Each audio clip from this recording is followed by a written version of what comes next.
Welcome to the White House virtual convening on transgender equality.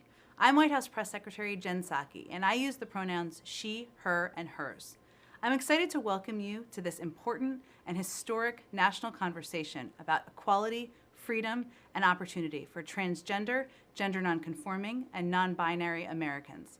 As President Biden said long before he became president, transgender rights are one of the most important civil rights movements of our lifetime. And as I was proud to affirm earlier this year from the White House briefing room podium, transgender rights are human rights. On his very first day in office, President Biden charged the whole of the federal government with preventing and combating discrimination against transgender Americans. Agencies across the government are working to ensure that transgender Americans have equal protection under law and the freedom to live authentic, healthy, and safe lives. But we know there's so much more work to do to secure full equality for every trans person in our country. Because transgender people, especially trans women of color, continue to face epidemic levels of violence, poverty, and discrimination. Today, we'll hear from transgender youth, activists, athletes, and leaders around the country on their work to build a fair and more inclusive America. We'll learn about their triumphs and their hopes and about the enduring forms of discrimination that too many trans people still face in our country. Let's take a look. Hi, everybody, and happy Pride Month, and welcome to the virtual White House. I'm Ambassador Susan Rice, and I use the pronouns she, her, and hers, and I have the great privilege of being President Biden's domestic policy advisor. I'm super excited to be joined today by 4 phenomenal young people who are transgender activists from around the country. Today, we're going to hear their stories. As President Biden has said, transgender youth are brave and they're strong. Every young person deserves to be able to live freely as their authentic self and to be met with unconditional love and support. This is a time of both great hope and possibility in the transgender civil rights movement, with more and more young people able to come out as transgender, gender nonconforming, or non-binary, and be loved and supported just as they are. But it's also a challenging and worrying time. In the past few months, we have seen an unacceptable, horrific increase in legislation in states across the country that target transgender young people just for being themselves. But like generations of transgender activists who fought to make our country a more fair and inclusive society, the young people with us today are leading a movement for full equality. So I'm looking forward now to hearing from each of you, and let me begin with Samir Jha. Samir, welcome. You've had the painful experience of being bullied at school because of who you are, and that experience helped you to become a powerful advocate for other LGBTQ plus youth. Can you tell us, please, more about your journey and why you think it's important for transgender and non-binary youth to be able to be themselves at school? Yes, so my name is Samir Jha. I use any pronouns. I identify as queer and non-binary. I was bullied all throughout elementary and middle school for being feminine. I wasn't out as queer, but I exhibited traits that my peers thought made me different, made me unlike them, made me something wrong, something disgusting. And this came out in the form of homophobic bullying. All throughout growing up, my only understanding of the word gay was as an insult. I never got any inclusivity education. My school never taught me the right meaning of the words or that it shouldn't be used to bully other people. And so for a long time, I had internalized homophobia, and I just suppressed any thoughts of the fact that I could be anything but straight and cisgender, not that I even knew that there were other possibilities. It wasn't until I got to high school, a different school that was much more inclusive, where I met the first ever queer people that I ever knew, including some faculty, that I was able to come to terms with myself. First, it started out as being an overeager ally for my friends, and eventually I started to realize that their stories paralleled my own, and I came to terms with who I was. And I realized that a school can make such a huge difference when it comes to acceptance, when it comes to understanding who you are. No matter if your community or if your family is supportive or accepting, schools have a responsibility to make sure that every single student has a safe place to learn and to grow and to be who they are. And so I decided that I wanted to make a difference for all these other kids like me, who are facing this kind of bullying, who have this kind of own self-hatred because they never knew that there was any other way. So I started a nonprofit called the Empathy Alliance to make schools safer and more inclusive for LGBTQ plus youth. And really, I think the most amazing thing for me was being able to speak to many other LGBTQ plus youth who, some were not out, some were struggling like I was, and some even younger than I was had the amazing courage to come out and be who they were and to fight for who they were. And to me, that is just so amazing that young people all around the country are finding it easier and easier to be who they are, or at least having the terminology, having the understanding of what it means to be non-binary or transgender or bisexual or asexual. I think to me that is just so amazing in our generation. We're really seeing such a huge change. And I really wish that no other student had to go through what I went through growing up. And that has been my life's mission. Samir, you're so powerful, and you make us all feel so strengthened and proud. Thank you so much for sharing. I'd like now to turn, if I can, to Sage Dolan Sandrino. Sage, thank you for being with us. When you saw that there wasn't enough representation of Black trans teens, you started your own creative studio and digital zine so that trans youth of color could tell their own stories. I'd love to hear your story and what you learned about lifting up the voices of trans youth of color. Thank you so much, and I'm so glad to be here in conversation with you all.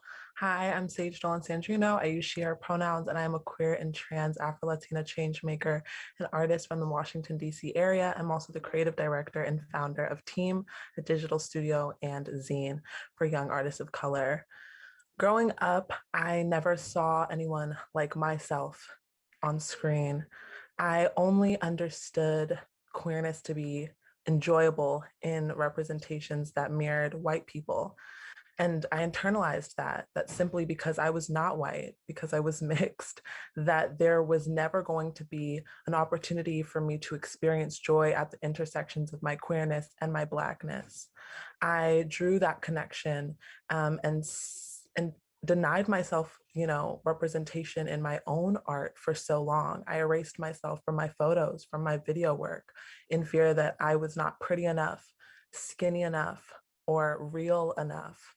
And I think that actively combating those thoughts that I was conditioned to believe through my art has been what I feel is most authentic to my connection to activism and change making. So I decided to open my own creative studio, my own platform founded by and for specifically young artists of color, so that we can create the representation that we want, so that our work can inherently be authentic and culturally sustainable. I am trying to change the reality of violence against trans people in the streets through my work in the studio. That's just great. Thank you so much. Thank you. It's really inspiring. I'd now like to talk to Ashton Mota. Ashton, it's great to have you with us. When you came out as transgender to your family and community, you knew already that you wanted to advocate for laws that would keep you and other kids just like you safe. You and your mom have been involved in state efforts in Massachusetts to protect the rights of transgender people. Please tell us what it was like to come out and what you've learned using your amazing voice for change. Absolutely. Hi, everyone. My name is Ashton Moda. I use he, him pronouns. I'm 16 years old and a rising junior in high school. I'm proud, honored, and excited to be here with you all today. And before anything, I personally want to thank the Biden-Harris administration for the work that you've done, whether it be signing an executive order preventing and combating discrimination on the basis of gender identity or sexual orientation on the first day in office, or just showing that you have the backs of us LGBTQ plus youth in your day-to-day work.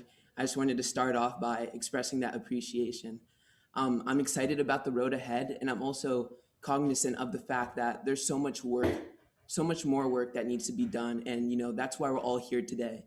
To tell you all a little bit about myself, I identify as Black, Afro-Latino, and I also identify as transgender, female to male. I consider myself to be like any other teenager with interests that vary and change from month to month, even week to week sometimes. But one of my main passions is activism and advocacy. And, I've been able to pursue those passions through working on the Yes on 3 campaign in Massachusetts in 2018, working with the Gender Cool Project, the Human Rights Campaign, and through opportunities like this that give me the opportunity to speak my story, speak from my experience, and just tell the world, um, what it's like to be a young transgender person of color, and just navigating the world in the position that I hold. And after coming out and receiving support from my family, that's one of the best things I could have asked for, because it's given me a platform and a pedestal to be able to use my voice and represent a community that usually isn't given a seat at the table at these, to have these important conversations. And um, it's just truly inspiring and motivates me to do more. Personal experiences, after I came out, it didn't take my family long to realize that there are so many disparities when it comes to the intersectionality in our community, whether it's transgender people or just transgender people of color. And on top of that, being youth, especially, with homelessness and in the foster care system. So my family and I, we became a foster home for transgender youth. And right now, I currently have two transgender foster siblings, foster sisters. They're twins who identify as transgender girls. And, they've been with us for a little bit over 2 years. And they're awesome. They're my sisters. They're a part of my family. And, they've genuinely impacted me and the person who I am today. And they're just beautiful souls in the world. And they're just awesome people. And I'm glad to have met them, because they truly have had an impact on me. But with that being said, with them being in my house, I've been able to see how, the foster care system does fail transgender youth of color, transgender people, LGBTQ plus youth. And there's so much work that has to be done. And I'm not going to just stand here and watch it all happen, especially when it's hurting people who I love and are so close to my heart. And the sad thing is that I know there are so many more youth just like that. And, it's really what drives me. It's what motivates me. And it's why I find it so important to use my voice as a Black, trans, Afro-Latino young person to make sure that, laws are put in place to protect everyone for just being who they are and living their lives authentically. Wow, what a story. I want to meet your parents. Uh, Seriously. And your sisters. I'm I'm very moved by your story, as I know we all are. And your family is a powerful example of, what we need to do to each other. We need to love and support each other. And so, um, thank you for sharing that. And now I'm really excited to turn over to Stella Keating. Stella, you're already a national star. You made us all so proud when you testified in front of the Senate about the importance of passing the Equality Act. You're actually the first transgender teen, I believe, ever to testify before Congress. So I'd love to hear from you about what you think passing the Equality Act means to you, and it will mean to others, young people like you. And also tell us, how did you get up the courage to go in front of the whole country and tell your story? Yeah. So my name is Stella. I use she, her pronouns, and I'm 16 years old. And I, like Ashton, am a rising junior. And to me, nothing is more American than protecting each and every person who lives in this country. That might sound kind of cheesy, but my parents have raised me to stand up and speak out for myself, and it just as importantly, those who can't. I know that I have access to places and audiences that many of my peers don't, and many of my peers here don't. And I believe it's my responsibility to use my voice to help bring along as many others as possible. Like I said in my testimony, we represent America's future. The passing of the Equality Act is an investment in America. I've been sharing who I am and my journey since I was 7 years old, and being part of the Gender Cool Project has given me opportunities I never could have imagined, like testifying before the US Senate and talking to you. ambassador, and time again, I have seen the power of sharing who transgender and non-binary youth are and the impact. That's what we're doing with Gender Cool. My fellow Gender Cool champions like Ashton inspire me every day. Each of their accomplishments and contributions amaze me. And even hearing Samir's story and what they're now doing to, make more people feel accepted, and including Sage, creating a platform and a space for transgender people of color, and specifically transgender youth of color, is just so incredible. And hearing Ashton's story and what his family is doing to create a safe space for other transgender youth who are in foster care, I am incredibly inspired to be with you all today.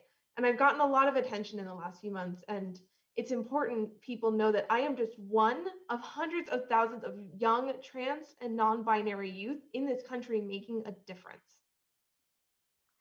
Okay, so now I'm all choked up because I'm, among other things, a mom. And none of you are my kids, but I couldn't be more proud of you and more inspired by you.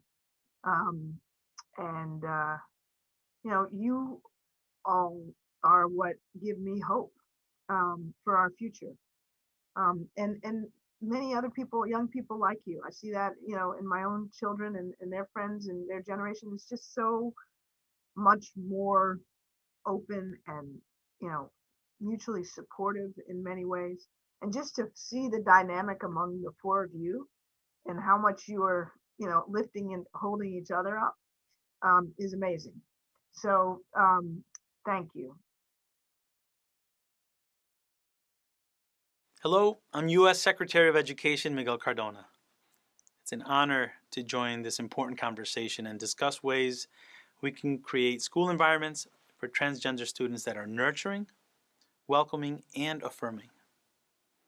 Our schools must be places where students know they are safe. Let's be clear from the start. Every single student in America has immeasurable worth and limitless potential. And every student has the right to feel valued and supported so they can do their best learning. It's essential that schools and educators work to protect the rights of all students, including students who are transgender. Transgender students must be afforded the same opportunities as their peers to participate fully in and experience the joy of school, including extracurricular activities. I'm proud to share that the department affirmed this month that Title IX prohibits discrimination on the basis of gender identity and sexual orientation in all education institutions that receive federal funding. We know that full inclusion at school is an important part of supporting the academic, physical, and mental well-being of our transgender youth, just as it is for all other students. Banning young people from engaging in school activities on the basis of sex defies our nation's values of inclusivity, equality, and freedom. And with our announcement, the federal government has reaffirmed that discrimination on the basis of sex, including sexual orientation and gender identity, is not only wrong, it's prohibited in our schools. Because all means all. This is important because it enables my Department of Education to work even more closely with states, districts, and others to prevent and actively combat discrimination against LGBTQ+ students in schools. This is important because students' lives will be changed for the better. We know LGBTQ+ students often face challenges in schools, including experiencing bullying and harassment at higher levels than their peers. And the COVID-19 pandemic has only exacerbated some of the hardships faced by our LGBTQ students.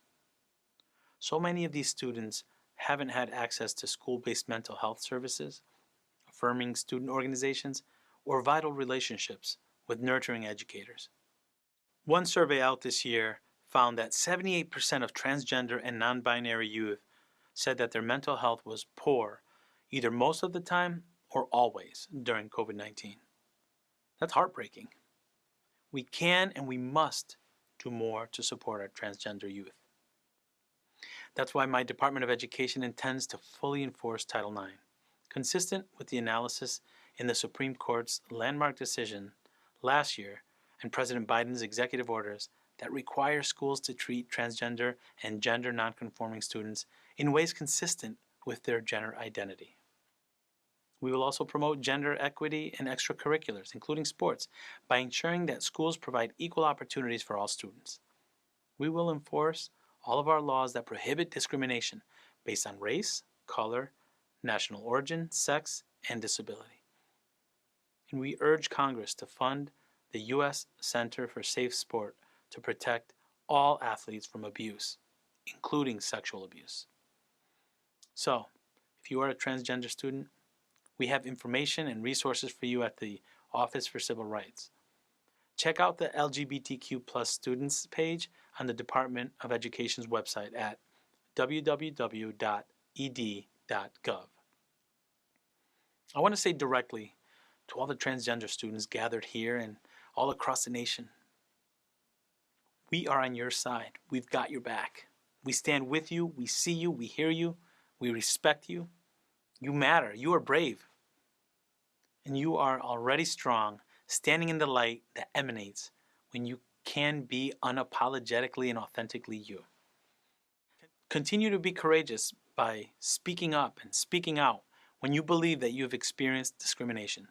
At the Department of Education, we will stay laser focused on supporting all students, including transgender students. Because when we do, we take a stand for equality, for justice, and opportunity for everyone. I'd like to end my remarks by sharing a recent conversation I had with my cousin Alex, a transgender college student who's making our whole family proud. Alex had such great insights to share. Check it out.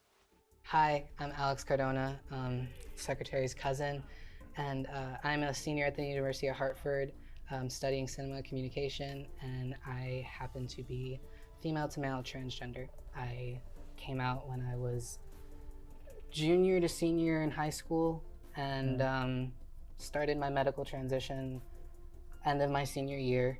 You know, for me, this is really important so that we can really kind of just elevate consciousness. And, you know, when we say all means all, we mean that here at the Department of Education. We want to make sure that we're giving you an opportunity to share your story and why it's important. I always feel that it's important to have allies that are not necessarily LGBTQ. Mm-hmm. Absolutely. Right? People, especially LGBTQ people, their biggest support system could be at school.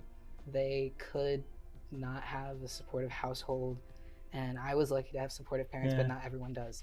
And a lot of times school for these kids it's an escape for them.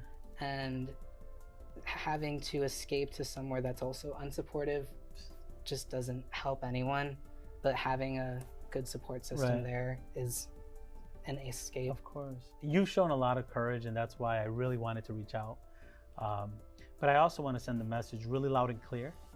We got your back. That our schools need to be safe places for all students. All students deserve a school environment that's nurturing, welcoming, and accepting, and one where you can take advantage of what the school offers. Just if more teachers really knew the power that they had with these students. In my old high school, there was one singular teacher in the entire school who accepted me, who used my correct name, my correct pronoun, and I can't thank that teacher enough, because I did eventually leave that school, but I don't even know if I would have made it to that without knowing that at least someone at the school was there for me. That teacher saw you. Yeah, absolutely. For who you are. Mm-hmm. Yeah, that's awesome. If you were to see the numbers of the percentages of trans kids who are unsupported in their home environment, their school environment, their suicide rates are astronomically high compared to their cisgender counterparts. And you look at numbers and you're like, oh, that's sad, but these are kids, these are children who have their entire lives ahead of themselves, wanting to not live anymore because they're not supported in their life. For something as so simple, I guess so simple as just words, something so simple means so much to people, and it doesn't take that much effort to be a good person. It doesn't take that much effort to say the correct pronouns, say the correct name. And I think just knowing that you have that much of an impact with that little activity or little actually doing something is very important, because if teachers realize that they have that power with just words and with just maybe putting a safe place sticker on their door, like imagine what else they could do if they wanted to help them even more. Yeah. So thank you for your courage. Thank you for your story. And Alex, my advice to you is be unapologetically you, because you shine. Okay, thank you. Thank you. Thank you. Hey, I'm Demi Lovato, and I'm so happy that the White House is hosting this virtual convening on transgender equality. It's so important because trans and non-binary kids deserve to not only feel safe and welcome everywhere they go, but to also have the support and resources they need to thrive. To all the kids out there figuring out who you are and where you fit in, there are so many people who love and support you, including me. So keep being you. Every person in America deserves quality, affordable health care, and every American deserves access to care that is respectful, safe, and dignified. For transgender Americans, that means access to comprehensive, gender-affirming care free from discrimination. I'm excited to introduce Dr. Rachel Levine, Assistant Secretary for Health and the first openly transgender person to be confirmed by the U.S. Senate. She's one of the 14% of all appointees in the Biden-Harris administration who identify as LGBTQ+, and she's leading our administration's work to advance health equity for transgender Americans. Hello, I am Dr. Rachel Levine, the Assistant Secretary for Health. This is an exciting time for the LGBTQ+ community, and I hope that my appointment symbolizes progress. I am truly humbled to be the first openly transgender individual to serve in a Senate-confirmed position, and the first Assistant Secretary for Health who is transgender. As Vice President Harris has said, I recognize that I may be the first, but I am heartened by the knowledge that I will not be the last. Our community has a lot to applaud. We have a president who sees us and advocates for us. President Biden issued the first presidential proclamation recognizing Transgender Day of Visibility, calling on all Americans to join in the fight for full equality for all transgender people. And during his first joint address to Congress, President Biden sent an unequivocal message to the transgender community, quote, "To all transgender Americans watching at home, especially the young people, you are so brave. I want you to know your president has your back," unquote. Well, I want you to know that I have your back too, and I will do everything that I can to support and advocate for our community. Raising awareness is an important step. We must all work together across agencies and organizations to turn awareness into action. As a member of the White House's Gender Policy Council, which was established by President Biden to advance gender equity and equality in both domestic and foreign policy development and implementation, I am proud to support efforts to advance equity, inclusion, and opportunity for LGBTQ+ people through a whole-of-government approach.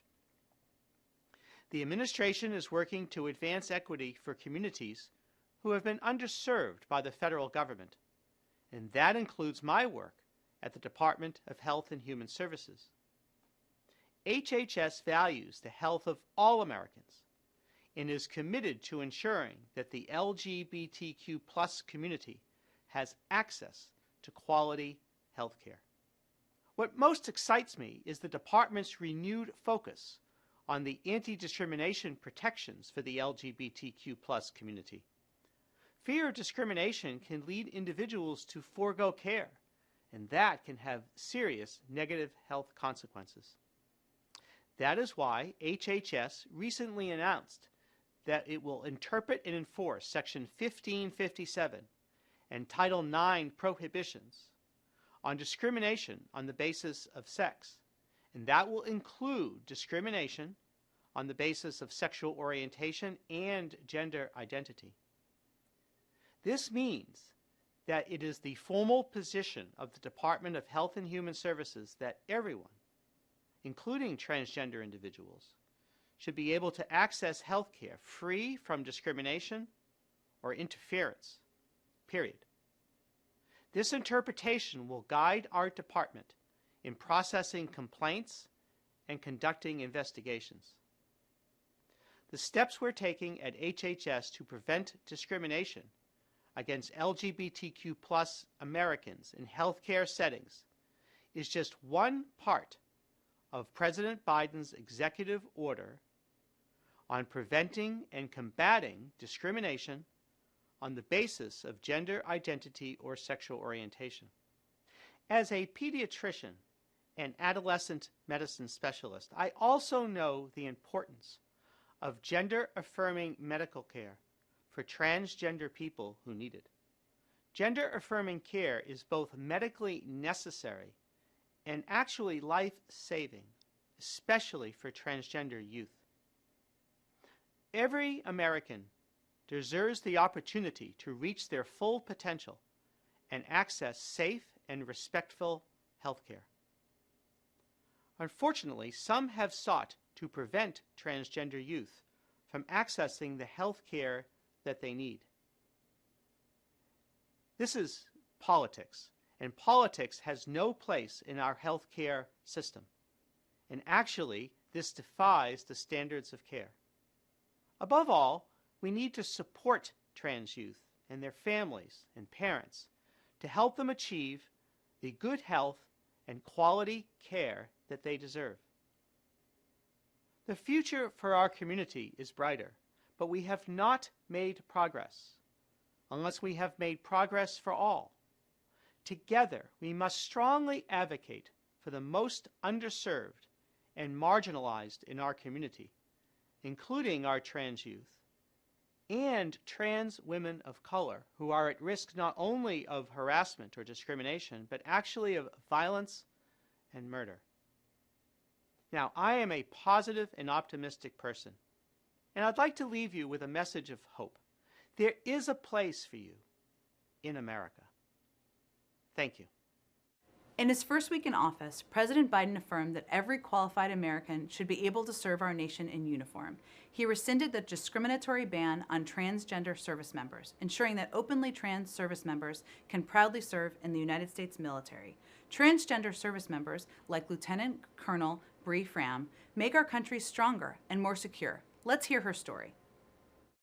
I'm Lieutenant Colonel Bree Fram, an astronautical engineer in the U.S. Air Force, soon to transfer to the Space Force, and I'm transgender.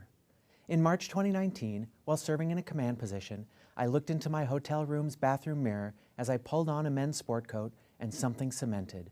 This wasn't me. Facing a soon-to-be implemented ban on transgender military service, it was the final realization that if I didn't take action right then to live authentically, I would be deliberately stunting my growth as a leader and as a person. My journey as a transgender service member, though challenging, has been an intense and rewarding path of personal and professional development. Despite the discriminatory policy then in place, I've enjoyed incredible support from my leaders and from those I've had the honor and privilege to lead throughout my transition.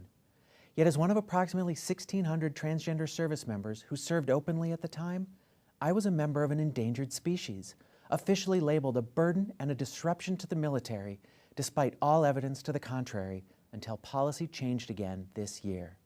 Now, thanks to the action of President Biden during his first week in office to restore open service, we will not be the last transgender people to wear the uniforms of this nation. Serving openly allowed me to flourish as my authentic self. My authenticity opened new pathways of communication and connection. I was a better commander because of it. Removing real or perceived barriers to authenticity that force people to hide who they are is a gift to individuals and organizations. With those burdens removed, people who previously dedicated their mental energy to protecting their identity can now dedicate themselves fully to the mission. For the military, service members could have been good or even great at what they did, but they weren't reaching their full potential. With our biggest advantage in conflict being our people, we need everyone at their best. Reopening military service to transgender individuals is a gift to our nation. Every time the military has integrated minority groups, from African Americans to women to lesbians, gays, and bisexuals, We have emerged stronger because of it. They have all served with honor and distinction. It's the same with transgender service members. The United States military is going to fight and win in the future based on brain power. And if some of those brains just happen to be in transgender bodies capable of meeting all physical standards, they could be our future heroes. A society that doesn't tap into the potential of all its members naturally self-limits what it can do. But the United States dreams big and can't afford to miss out on the talents of anyone willing to dedicate their lives to those dreams. As someone who has sworn to support and defend the Constitution that underpins those big dreams, I'm thrilled that I and other trans service members will have the opportunity to help make those dreams a reality for our fellow Americans. One of the best parts of being a kid is playing sports on your school team or with friends. But in some states around the country, state legislatures have tried to ban transgender kids from participating in school sports activities. These bans are wrong. Transgender kids belong on the field just like everybody else. I'm excited to introduce a trailblazing athlete, Chris Mosier, the first openly transgender athlete to represent our country on Team USA, to share more about why inclusion in sports matters for all kids. Hello, and thank you so much for joining us. My name is Chris Mosier. My pronouns are he and him, and I'm a Team USA athlete. In 2016, I became the first transgender man to represent the United States in men's international competition. And in 2020 was the first trans man to participate in the men's Olympic trials event. I'm also the founder of transathlete.com, the go-to resource for information about policies and best practices for the inclusion of trans and non-binary athletes in sport. This year, we've seen the worst attacks on the transgender community, with 150 pieces of anti-transgender legislation introduced by state lawmakers across the country. Half of those bills, 75 bills, targeted transgender youth in sport. This year alone, over 30 states attempted to pass legislation that would ban transgender youth, younger versions of me, from playing sports with their friends. And in 8 states this year, bans on trans youth were enacted, making 9 states in our country that now have laws that would ban trans youth from playing on teams that align with their identity. So often in these conversations, the voices of the youth who are most impacted are missing. So I'm thrilled to be joined here today by Sarah Rose Huckman and Libby Gonzalez. First, could each of you introduce yourselves? Sarah, let's start with you. Hi, I'm Sarah Rose Huckman. I'm 20 years old. Background of sports. I think I did 4 sports back in high school, track, cross country, running, cross country skiing, and alpine skiing. I love doing sports just because it makes me who I am today, and it keeps me upbeat and positive. And I am currently a part of Changing the Game, a documentary centered on transgender athletes. It's out on Hulu. Excellent. Thank you so much, Sarah Rose. And Libby, would you like to introduce yourself? Hi, my name is Libby Gonzalez. I live in Texas and I'm 11 years old and I use she, her pronouns. Excellent. I really love swimming. I feel like I get to be myself when I'm swimming. And I really also enjoy martial arts, basketball, and yoga. And I would really like to try tennis. Great, thank you so much. Libby, let's start with you. You have been an advocate for trans rights since you were 7 years old. Why has playing sports been so important for you? Actually, I've been advocating for my community since I was 6 years old, and I think that it's very important to let kids like me to play sports because it helps us stay healthy, and we get to make new friends, and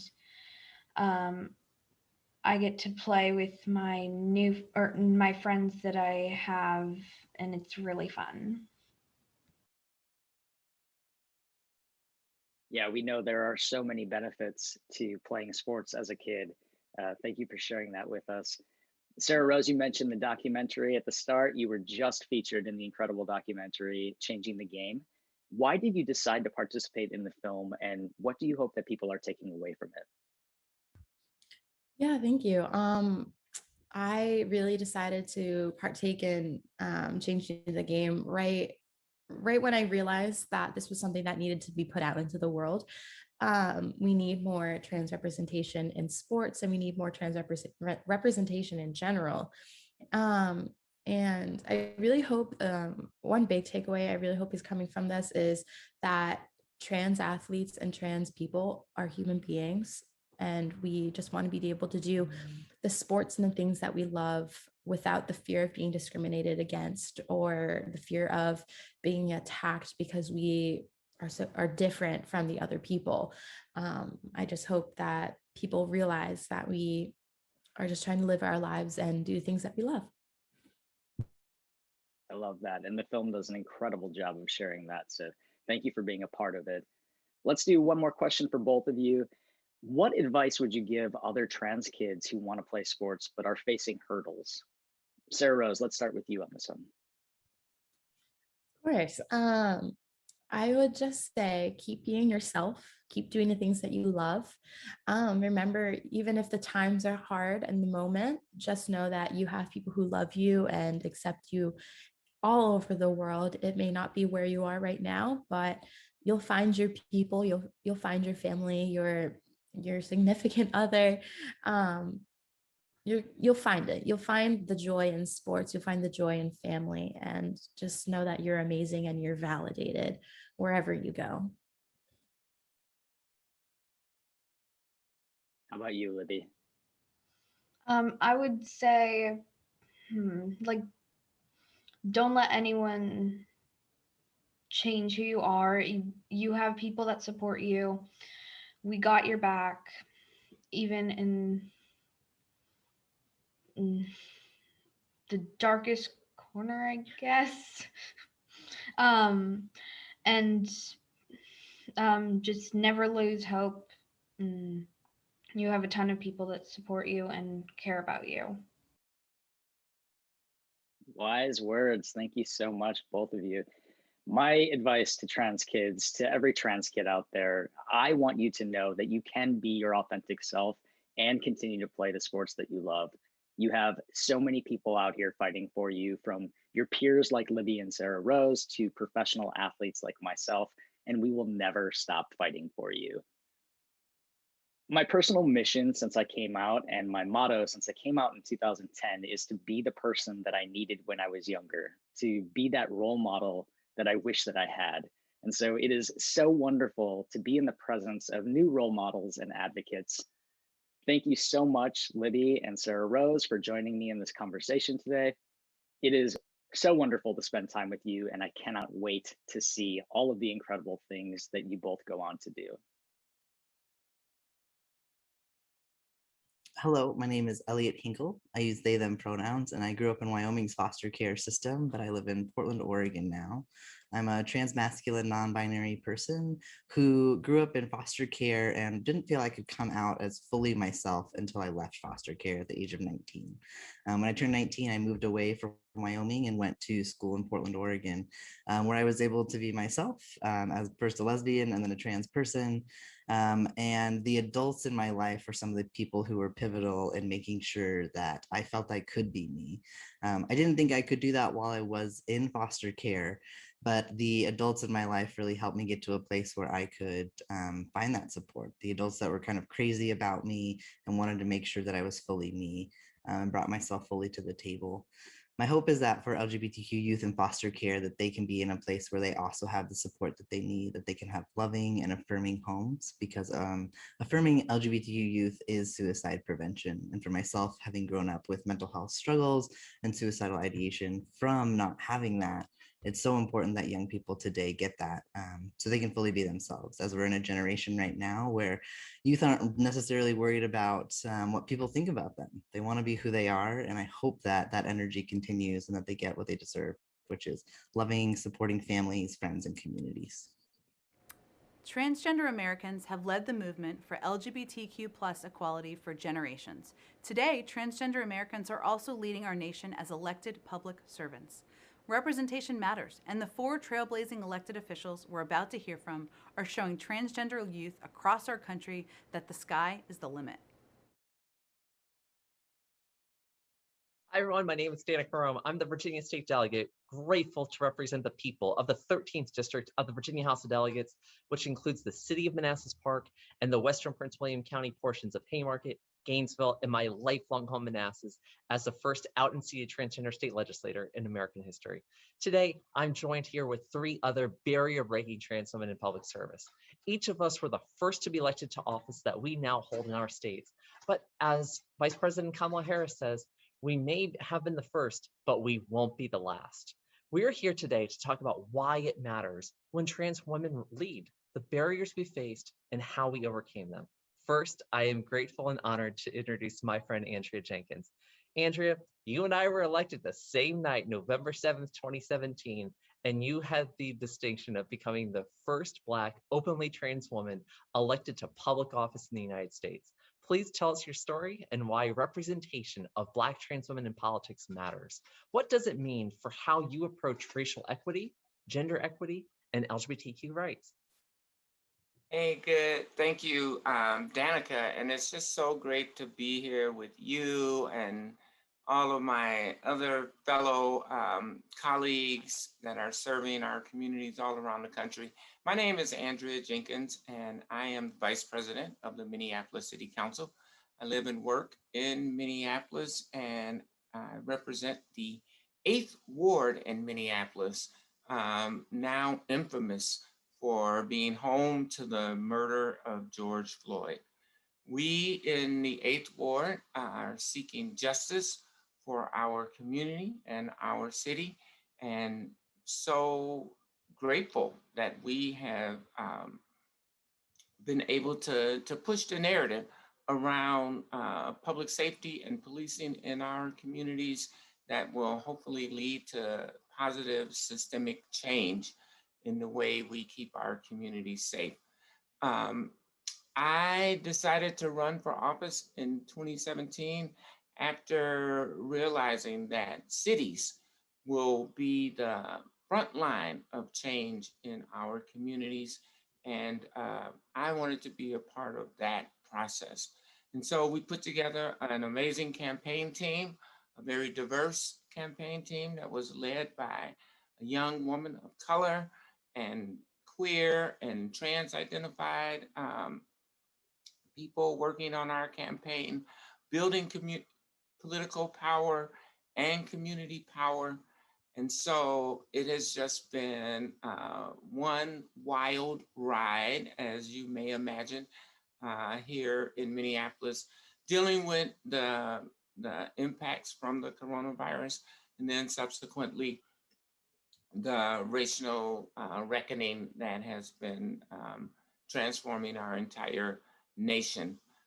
This has been a challenging time for elected officials all throughout the country, and it has tested the mettle of all of us.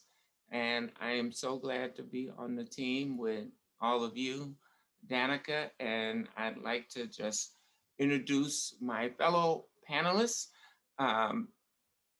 State Senator Sarah McBride. Thank you so much, Andrea. It is great to be on with you, Danica, and Stephanie for a really historic conversation between all of us as out trans elected officials, something that really wouldn't have been possible just a decade ago. My name's Sarah McBride. I'm the state senator for Delaware's 1st State Senate District, which includes parts of our biggest city, Wilmington, and Bellefonte and Claymont, which is actually the community that President Biden spent his teenage years in and went to high school in. I first got involved in politics and government and advocacy as a young person. And in many ways, my journey to advocacy and politics ties into my own journey toward authenticity, to coming out. Because as a young trans person growing up, figuring out who I am and trying to figure out how I fit into this world, wondering whether our democracy was big enough to include someone like me, I got involved in politics because I saw that politics was the place where every avenue of society converges and where you can make the most amount of change for the most number of people in the most number of ways possible. And I think for me, I got involved because I thought perhaps even if I never come out, perhaps I can spend my life trying to build a world where more people can live openly, authentically, fully, and freely in our society, including more trans people. And I actually had the opportunity of getting involved early and calling the president's late son, Bo, my first boss in politics. He was an incredible man, a compassionate person, a dear friend, and an amazing ally to the trans community. I also come to this work not just as someone who is trans, but also as someone who's loved someone who's trans. I met my future husband, Andrew, who was a transgender man fighting for equality, and we fell in love. After he was diagnosed with cancer and after serving as his caregiver and eventually losing Andy just days after we married, I decided to run for office because I saw in that experience, one, how lucky we were to have time together, how lucky he was to be able to get the care that he needed, how lucky I was to be able to take time off work and not have to sacrifice my income to be by his side. And I saw how urgent these issues are. I saw that every single time we ask people to sit back and allow for a slow conversation to take place before we treat them with dignity and ensure them opportunity, we are asking people to watch their one life pass by without the respect and fairness that everyone deserves, and that's too much to ask of anyone. And ultimately, I threw my hat in the ring for state senate here in Delaware because I'm hopeful. After 10 years as an advocate at first the state and then eventually national level with the Human Rights Campaign, I saw that it's always in our biggest challenges that we take our most significant steps forward. And that the story of our movement, the story that we celebrate in Pride Month and rededicate ourselves to in Pride Month, is the story of LGBTQ people transforming change that once seemed so impossible that it was almost incomprehensible, first into possibility and then into reality. And I felt like if we did that on so many issues, that we could continue to do it for our community and that we could do it on all of the issues that matter to LGBTQ people, from non-discrimination protections to economic opportunity to healthcare to education to transportation to criminal justice reform.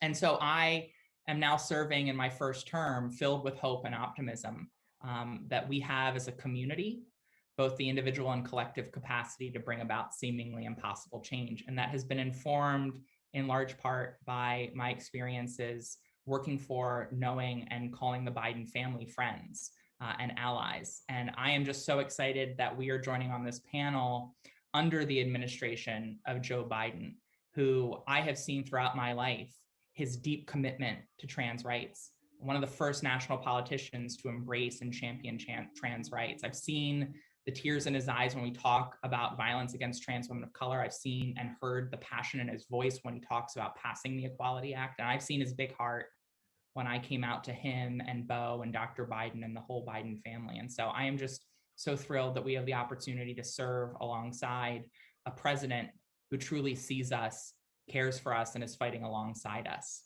And speaking of someone who fights every single day for our community, I have the privilege of turning things over to Stephanie Byers, who's a member of the Kansas State House of Representatives representing the 86th district. Stephanie is both the first out trans legislator in Kansas and also the first Native American trans person elected to public office in our country. So I'll turn things over to my friend, Stephanie Byers. Thank you, Sarah. I'm 58 years old, and I'm gonna throw that out there at the beginning because the fact that means in my life, I was a child in the 60s, an adolescent in the 70s, became an adult in the 80s. And when we think about what has happened to our country during those decades, how we've become more and more accepting of people that may have been thought of as different earlier on as we progress forward. And here I am in Kansas serving as the first open trans legislator in the state of Kansas. For 32 years, I was a public school teacher. I taught band and orchestra, and that was my life. But I also taught most of that at Wichita North High School, which is a Title I inner city urban school that serves a very diverse population, predominantly Hispanic.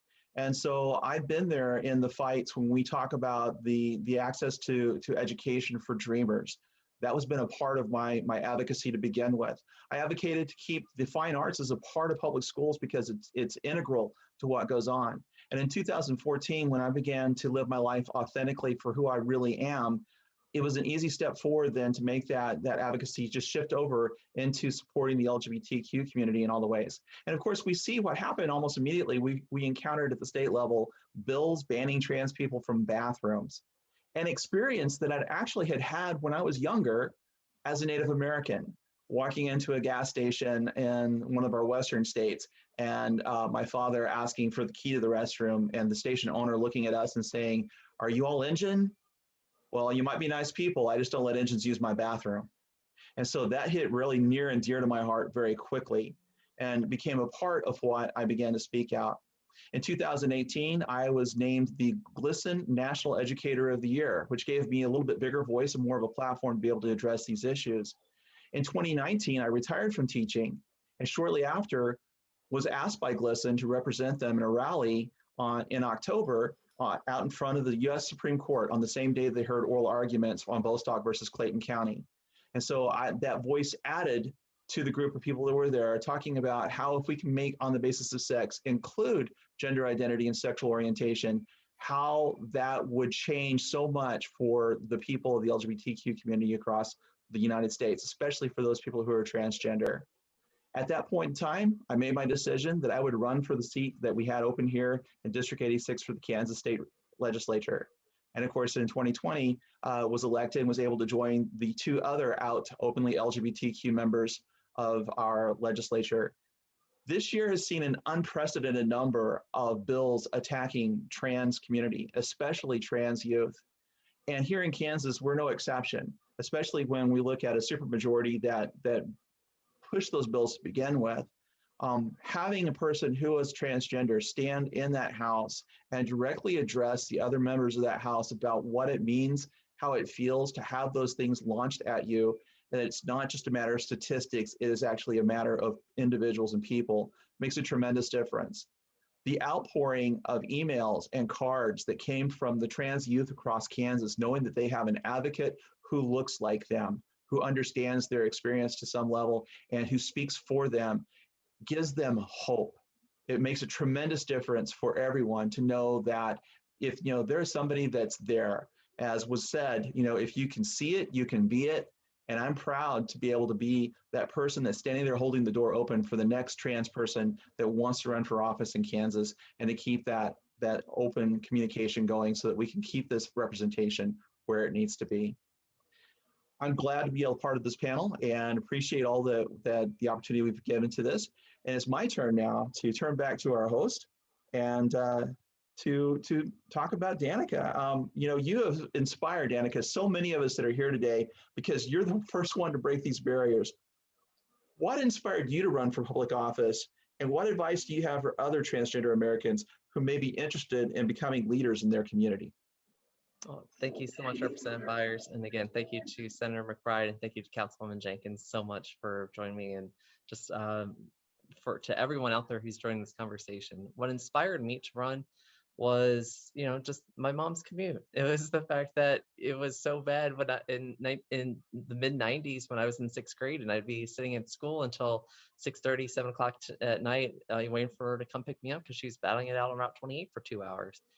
And, at the same time, when I had to make the decision to run, I knew it was, what my platform would be. It was a pretty easy decision because my predecessor was more concerned about where I went to the bathroom than how his constituents got to work. And so I decided to go do something about it.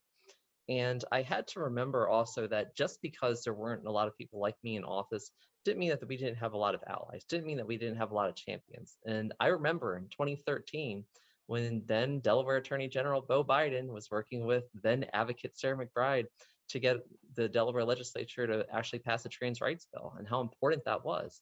And so then 2 years later, after he died, and he had successfully spearheaded that legislation and got it signed into law, I drove out to Dover to pay my respects to Beau. And when I got there, and I saw his flag draped casket, and I went to just offer my grievances to my grievance to then Vice President Biden. Vice President Biden, when I told him I just wanted to thank him for raising the son with the character of Beau, because when he was fighting for trans rights in Delaware, he was fighting for trans rights for all of us. Vice President Biden, his eyes were about quarter mast. He was clearly tired. He takes his hands, he puts them on my shoulders. He looks me in the eye and he goes, "We mean that. We mean that." He then brought me in for a hug, kissed the back of my right hand. And within the next 2 years, we would have a vice president of the United States who was notorious for attacking LGBTQ people. How different things became at that point. But under a vice president, Mike Pence, it became a very easy decision to run for office with that. It became a very easy decision to want to inspire people, to want to tell them that they can succeed because of who they are, not despite it. And their civil rights are worth protecting because of who they are. And so now in the Virginia General Assembly, I've been grateful to be able to pass 23 bills into law. And at the same time, 3 of those bills have been pro-LGBTQ equality bills, right alongside my 8 bills to feed hungry kids, right along my work, for transparency, for transportation reform, and everything else. To be able to do that, to be able to send that message, a positive message in Virginia when we were seeing so many hostile bills in other states across the country, I want trans young people to be able to look at what we're doing and say, hey, you know what? We're welcome here. It's okay for us to be here. And in 2017, just to close on a good note, in 2017, when I launched my campaign, about a week into that campaign, a mother in Roanoke, about 4 hours away, showed an interview to her daughter, who was a little trans girl who was in 5th grade, who had tried to jump out of a second floor window when she didn't think anyone could ever understand someone like her. She said she remembered that there was hope in that article, and that's why she gave it to her daughter to read. And she read it through 3 times, and she looked up and she goes, "She's just like me." And her mom goes, "She's just like you." And she goes, "Well, how does she do it? How does Danica put herself out there?" And her mom says, "Because she knows who she is, that she's confident who she is." And Clara said, "Well, if Danica can do it, so can I." She spent the rest of the campaign, drove 4 hours, with her mom all the way up to Northern Virginia, and we campaigned together. We did, ads together and everything. And then on election night 2017, when Andrea, myself, and 6 other trans people across the country were winning elections, when I got to the Waters and Brewery in Lake Ridge that night for the big party, after I had found out in Gainesville that I won, the first person I saw when I got outside my car was Clara. And so I picked her up. I looked her dead in the eye, just like Vice President Biden had done to me in 2016 or 2015. And I told her, "Honey, you can be president. You can be whoever you want to be, whatever you want to be, because we just won."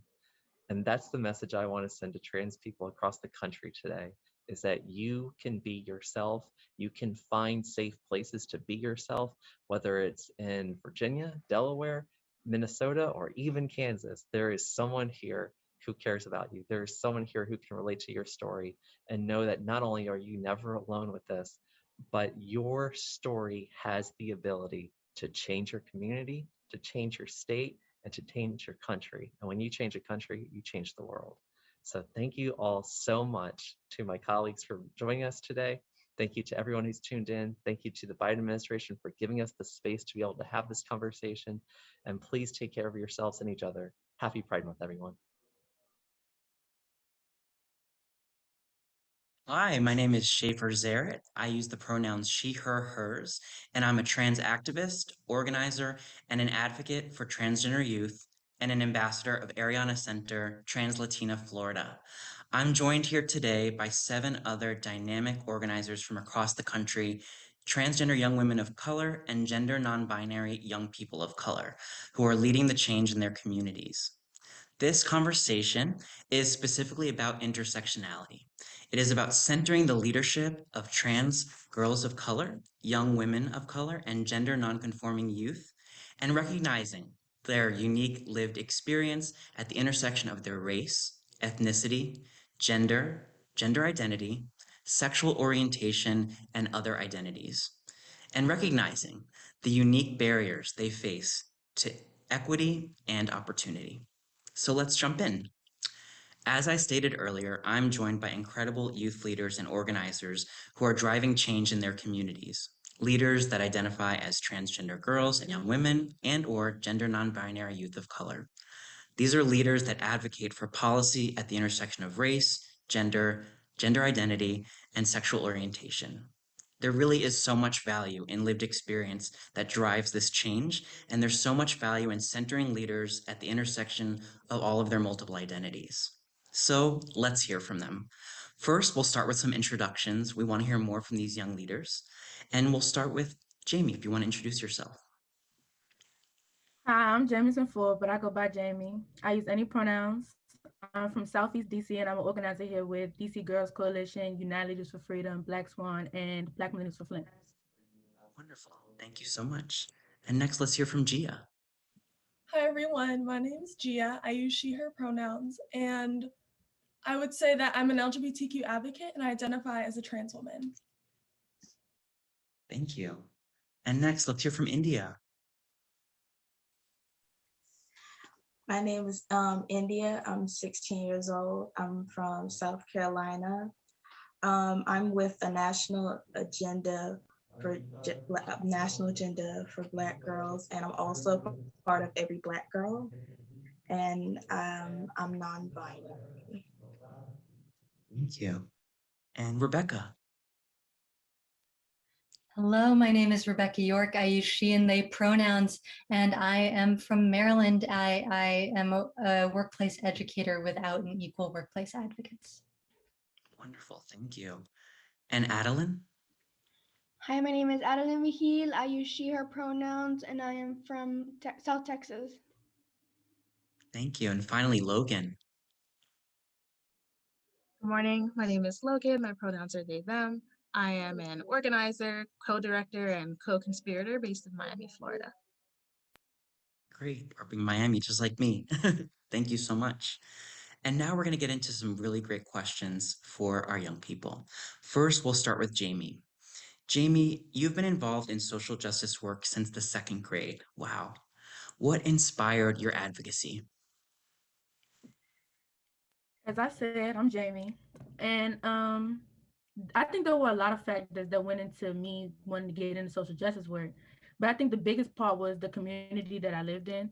I was really fortunate to grow up and be around and meet so many strong and inspiring people of color here in DC, and many of them are already involved in social justice, like Latricia Adams and Samantha Davis. So just being able to see them speak and hold so much power and take up space is really what inspired me to do the same. I love that. And thank you so much for channeling that into your work. I love to see that. And next, we'll go to Gia. Gia, what is one of the biggest barriers you'd say that transgender girls and young women of color face in their schools and communities? Yeah, first off, I just want to say I'm from Connecticut. I forgot to mention that earlier.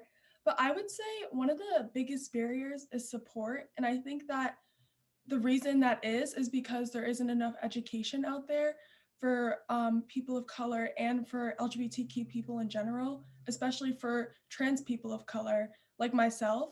And I would say that when I was younger, personally, I didn't see much education on this topic or anything. And as I got older and I discovered the internet, I discovered so many negative things. And there's still a lot of negative things out there, but I wouldn't say that when I did come out as transgender, that was my experience in any way. I had a very positive experience. And for me, it's really important to be able to educate young kids in a positive way on what it means to be transgender or a person of color, because that is super important. And I actually wrote a book, a kid's book about being transgender, and I'm super excited. It just came out, and I'm really hoping that it educates young kids in the classroom, because the biggest barrier is educating those people at a young age so they have a positive association with a trans person or a person of color. And that's so important for changing the narrative in today's society. Such amazing accomplishments, and congratulations on the book. That's really amazing. Representation matters, and you're living that every day. Thank you so much. Next, we'll go to India.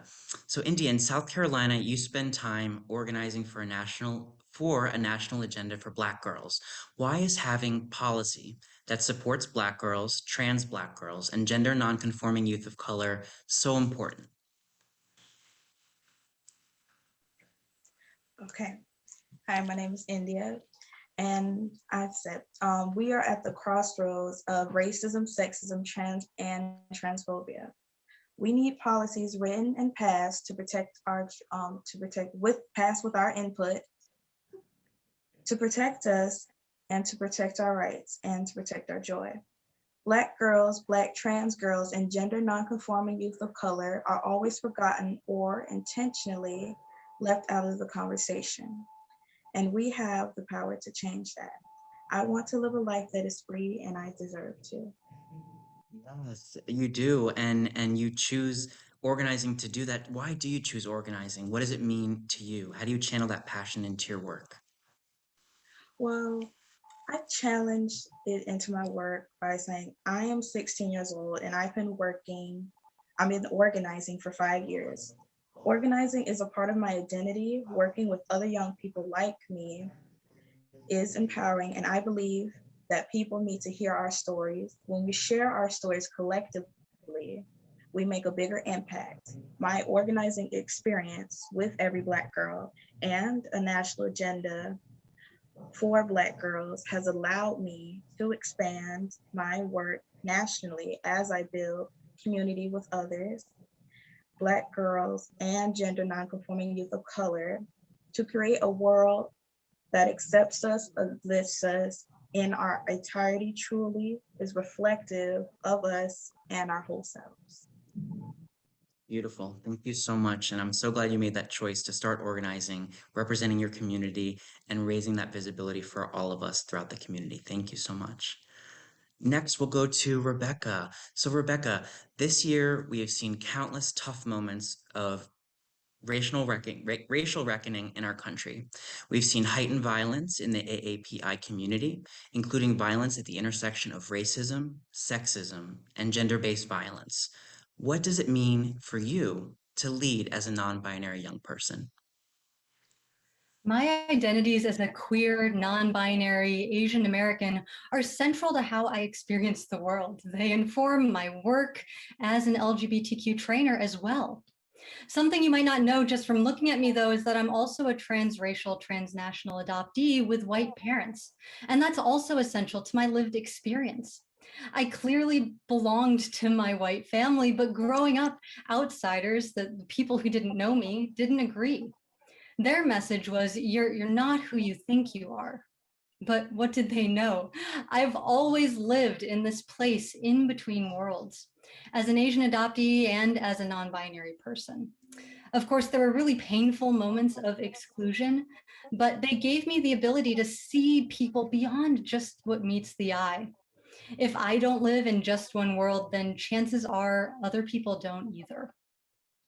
In my role as a workplace educator at Out and Equal, I try to lead people into hearing one another and viewing each other not as labels or categories, but really as people. People with talent, people with diverse lived experiences, people with the drive to be compassionate to one another. For too long, we've pretended that people like me don't exist. Forums like this, where we're elevating these identities, make me hopeful for what's ahead.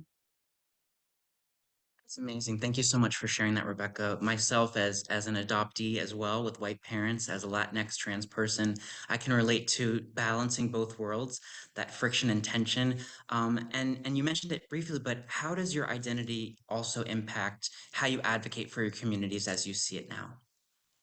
Yeah, as I mentioned, I am an educator, a trainer on issues of diversity, equity, and inclusion as they pertain to LGBTQ identities for workplaces. And prior to that, I was doing work around LGBTQ youth inclusion, again, working with young people and parents and educators. And really, as that adoptee, as this person who's in an in-between space of identity that is often overlooked, I find that I am more often equipped to bridge that gap, to be that communicator, bringing those two often disparate or kind of at odds opinions together into the same room. Well, it's a beautiful, delicate balance, and we're happy to see it and so grateful for your work. Thank you so much. And now we'll move to Adeline. So how can schools do a better job at making transgender girls of color feel safe and included in their school environment? Well, I've been in both environments, one very positive, and then whenever the administration switched, it was very negative, and it was because they didn't keep my privacy private. They were informing all the parents and they were telling them all this stuff, and that put me in a very uncomfortable situation. Thank you so much for sharing that really personal experience. So if I were to ask you and you were to just sum it up, what do trans girls need in school? What do you need in school? We need the administration to be educated on the topic, and we need something to protect us because it's getting out of control.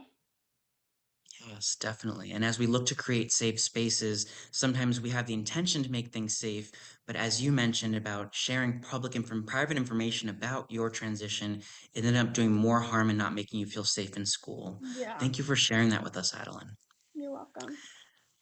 And finally, we'll go to Logan. Logan, what does it mean to be an ally for transgender and gender nonconforming young people of color? To be an ally for trans and gender nonconforming youth, especially those of color, means actually showing up in ways that matter, right? So changing your logo to the pride flag colors and other like showy displays of solidarity while trans and gender nonconforming youth are consistently under attack and experiencing violence is ultimately meaningless. So to be an ally means to uplift our voices and honor our labor. To be an ally means to stop murdering Black trans women so that their life expectancy can surpass 35 years of age. To be an ally means to stop tokenizing us to show how much of an ally you are. We've been demanding for the quality of life that we're owed, and y'all have just continued to fail us. So if you want to be an ally, now is the time to actually start listening to us. Right. Listen and then think before acting. Just be supportive, but also, like you said, uplift those voices. Thank you so much for that perspective. It's really important, especially as a resident with you in Miami, Florida. We're seeing it front and center right now. Well, thank you all. Our communities, I know, are better and stronger because of our collective leadership, because we have a seat at the table to impact policy and lead improvements. I've really been inspired by all of your answers, by your work, by your passion and your advocacy. And I'm excited to continue to see federal policy that unapologetically lifts up, centers, and protects trans girls of color, trans women of color, and gender non-binary youth of color. I've been your moderator for the day, Schaefer Zaret. From myself, Ariana Center Trans Latina Florida, our panelists, and all of those on today, thank you so much for your time, and we look forward to seeing you out in the community. My name is Kristen Clark, Assistant Attorney General for the Civil Rights Division at the U.S. Department of Justice. Across the country, we are witnessing disturbing attacks on the rights and freedoms of transgender people. Members of the transgender community, especially transgender women of color, face harrowing rates of harassment and violence at school, in their neighborhoods, in the workplace, and at the doctor's office. Transgender people face laws and policies that penalize them just for being who they are. History shows that those with power and privilege must fight with and for those still seeking to enjoy this nation's promise of equal justice under law. The Civil Rights Division is here to continue that fight. Just last week, we filed statements of interest in 2 federal court cases, one in West Virginia and the other in Arkansas, to explain how federal civil rights laws protect the rights of transgender youth targeted by discriminatory state actions. Right now in West Virginia, BPJ, an 11-year-old girl, is fighting for a chance to participate on her middle school's sports teams.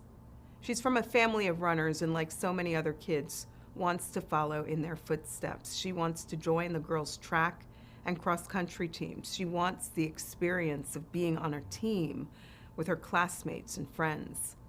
But BPJ is transgender, and because of that, she may not get that chance. West Virginia has passed a law that bans outright middle school girls who are transgender, like BPJ, from participating on girls' sports teams. This law and others like it target and single out transgender youth, denying opportunities for growth and development that should be open to all students. For that reason, last week, we at the Justice Department and the U.S. Department of Education filed a statement of interest in BPJ's lawsuit explaining how West Virginia's laws violate both the Constitution and Title IX. In Arkansas, the state legislature recently passed a law that will prevent transgender youth from receiving medically necessary health care to affirm their gender identity. For transgender youth, that medical care can be life-saving. By banning gender-affirming care and punishing providers for even making referrals, the Arkansas law stands between transgender youth and their doctors. It substitutes the judgment of lawmakers for that of medical professionals. It jeopardizes the physical and mental health of vulnerable young people. And as we wrote in our statement of interest last week, it violates the Constitution. We cannot and will not stand by as states deny crucial health care to transgender youth for reasons that are rooted in bias and prejudice. The Civil Rights Division is also acting to address the scourge of violence targeting transgender people, especially Black transgender women and other transgender women of color. No one should have to live in fear because of who they are. In March, the Attorney General called for an expedited review of how the Justice Department can improve enforcement of laws that prohibit hate crimes and hate incidents, including those based on actual or perceived gender identity. Based on that review, we're working now to improve incident reporting. We're ramping up law enforcement training and coordination at all levels of government, and we're prioritizing community outreach. We also know that transgender people face alarmingly high rates of sexual violence and abuse. And in our county's prisons and jails, those risks are even greater. Transgender people are 9 times more likely to be sexually assaulted by other inmates than the rest of the U.S. population. And that's why we weighed in on a case involving Ashley Diamond, a woman who is transgender but is serving time in a Georgia men's prison. In April, we filed a statement of interest in Ms. Diamond's case alleging repeated sexual assaults by other prisoners. Our brief explained that the 8th Amendment of the Constitution requires prisons to provide reasonable protection to all prisoners, including transgender prisoners, from serious harm, including sexual abuse. Whether in prisons, in schools, at work, or just walking down the street, transgender people face discrimination at nearly every turn. The Civil Rights Division will continue to use every tool at our disposal to stand up for transgender people and to fight the unlawful discrimination they face. And we'll continue to lead and support other federal agencies in their efforts to do the same. On his first day in office, the President signed Executive Order 13988, preventing and combating discrimination on the basis of gender identity or sexual orientation. The order directed agencies to work with the Justice Department to consider whether the reasoning of the Supreme Court's landmark decision in Bostock, a Title VII employment case, applies to other statutes that prohibit sex discrimination. We began working to implement this executive order on the very day it was issued. Since then, we sent a memo to all agency civil rights and general counsel offices explaining that Title IX prohibits discrimination on the basis of gender identity and sexual orientation. And we've worked with agencies across the federal government to help them implement the executive order's requirements. Those agencies are full and essential partners in this important work. To the transgender community, especially transgender youth, we want you to know that we're working every day to meet the executive order's goal that every person, quote, be treated with respect and dignity and able to live without fear, no matter who they are, or whom they love. If you or someone you know is facing discrimination because you are transgender, we want to know. You can file a complaint now at civilrights.justice.gov. We see you, we hear you, and we will keep fighting for your inclusion, your dignity, and your equal rights under law. Thank you for joining the White House virtual convening on transgender equality. Thank you to the amazing leaders who joined us from across the country and to the young people who demonstrated extraordinary courage in sharing these personal stories.